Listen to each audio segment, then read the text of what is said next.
Okay, we're about 10 days after the hurricane. We're back over here in Kings Point, installing this customer. I've been with Kingwood Air Conditioning for about 21 years. Anyway, power went out here on Monday about 10:30 and then came back on here Tuesday night. But we're going to go back with a high efficiency 2-stage Lennox EL.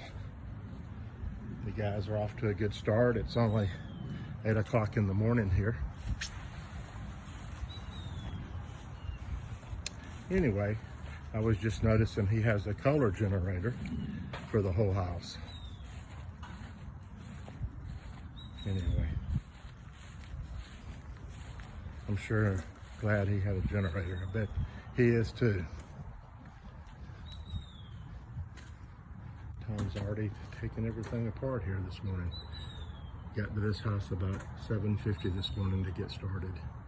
Anyway, we'll have some updated photos here in a little bit as the job continues.